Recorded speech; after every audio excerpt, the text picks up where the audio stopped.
Hello, good morning class seventh. हम लोग पढ़ रहे थे आपका पार्ट 9 जीवन का लक्ष्य, जो हमारे भारत के पूर्व राष्ट्रपति अब्दुल कलाम के बारे में लिखा गया है। उनकी बचपन की यादों के बारे में लिखा गया है और इसमें अब्दुल कलाम जी बच्चों से मिलते हैं और बच्चे उनसे क्या क्या सवाल पूछते हैं उस बारे में बताया गया है। जैसे कल हमने पढ़ा था कि अरविंद पूछता है कि अपने बचपन की कोई यादगार घटना के बारे में बताइए।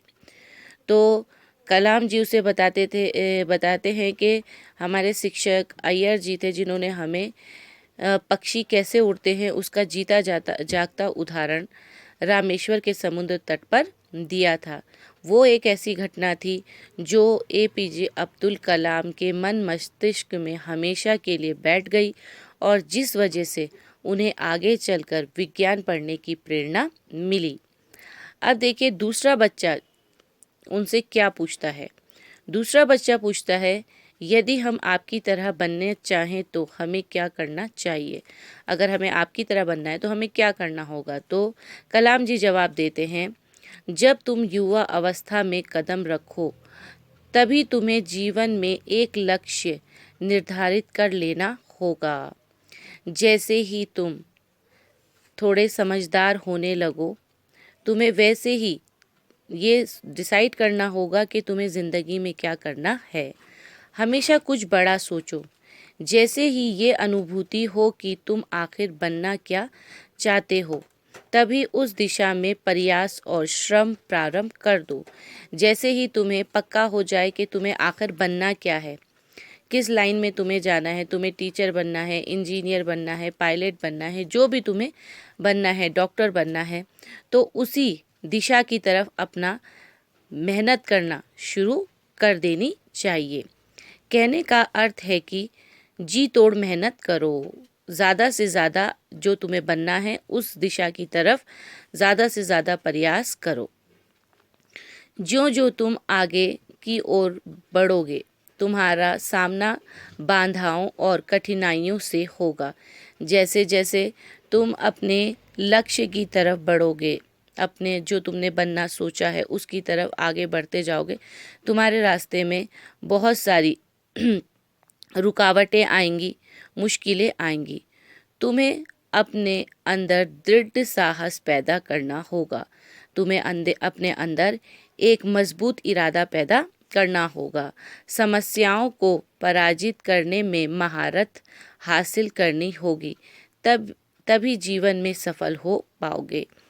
देखिए, कोई भी रास्ता हम चुने अपने ज़िंदगी में आगे बढ़ने के लिए, उसमें मुश्किलें तो आती ही हैं, लेकिन हमें अपने अंदर एक हिम्मत पैदा करनी होगी कि नहीं, हम इन मुश्किलों से डरेंगे नहीं, हार नहीं मानेंगे और उन मुश्किलों को हमें पराजित करना होगा, उनको हराना होगा, तभी हम अपनी ज़िंदगी में आगे सफल हो पाएंगे।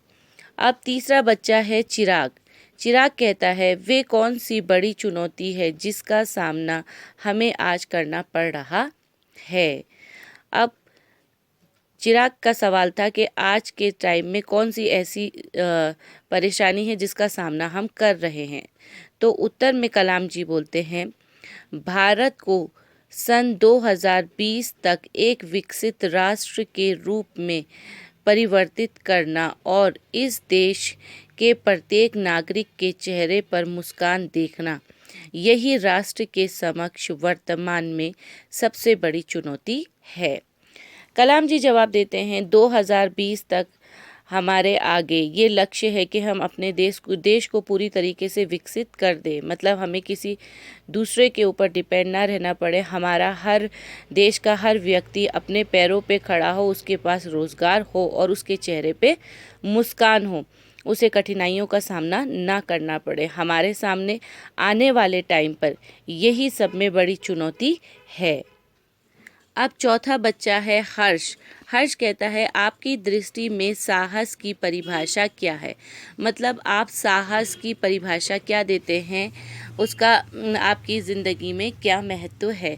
तो कलाम जी बोलते हैं, अपनी जान की परवाह किए बिना दूसरों को संकट या आपदा से बचाना ही साहस है।